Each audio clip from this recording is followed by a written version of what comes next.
La poésie en Russie se lit comme le pain se mange. L'âme russe a trouvé dans la poésie un argile capable de donner à l'émotion un corps. La poésie en Russie fait partie de la vie quotidienne. Cela est si vrai qu'au cœur même de la plus sombre période communiste sous le règne de Staline a surgi parmi les plus belles voix de la poésie russe. Une poétesse s'est particulièrement identifiée au sort de son peuple et de sa ville, au point d'en être indissociable.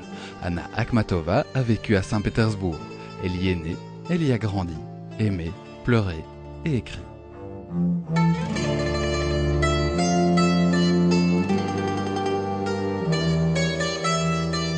Saint-Pétersbourg, la ville raffinée de Pierre le Grand, la Venise du Nord, à l'architecture harmonieuse et au canot calme, a souffert elle aussi.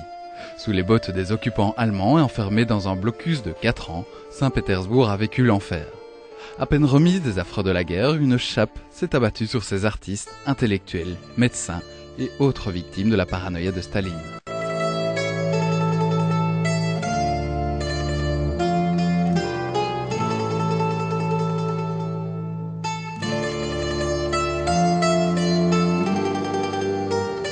Au travers de toutes ces douleurs, une voix de femme s'est élevée, pure, douloureuse, courageuse. А если когда-нибудь в этой стране воздвигнуть задумают памятник мне, согласие на это даю торжество, но только с условием не ставить его ни около моря, где я... Un musée existe d'ailleurs à Saint-Pétersbourg qui lui rend hommage et qui mérite que l'on s'y attarde. On y découvre l'intérieur de la poétesse, très sobre puisqu'Anna Akhmatova a longtemps vécu dans le plus grand dénuement, soutenue uniquement par ses amis et admirateurs.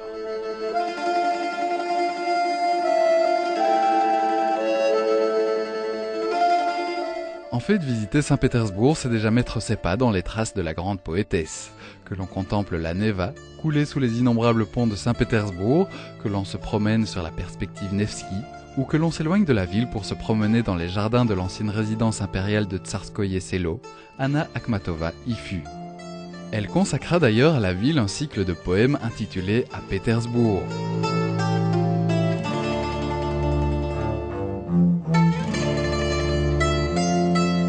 Ces paysages romantiques, tous ces reflets sur l'eau et ces éclats dorés sur les bulbes des cathédrales, tous ces bâtiments au classicisme parfait, eurent sans doute un impact sur son style poétique, travaillé, ciselé pour n'être que pure simplicité et atteindre des accents universels.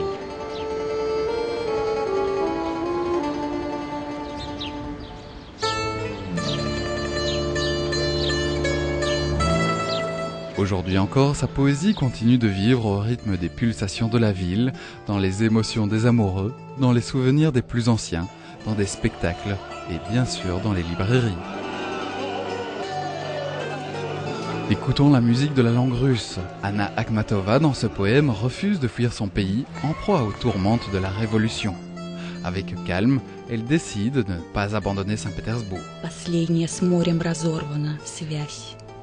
Не в царском саду, у заветного пня, где тень безутешная ищет меня, а здесь, где стояла я 300 часов, и где для меня не открыли засов. Затем, что и в смерти блаженной боюсь забыть громыханья черных Марусь, забыть, как постылая хлопала дверь, и выла старуха, как раненый зверь. И пусть с неподвижных и бронзовых век, как слезы струится подтаявший снег, и голубь тюремный пусть гулит вдали, и тихо идут по Неве корабли.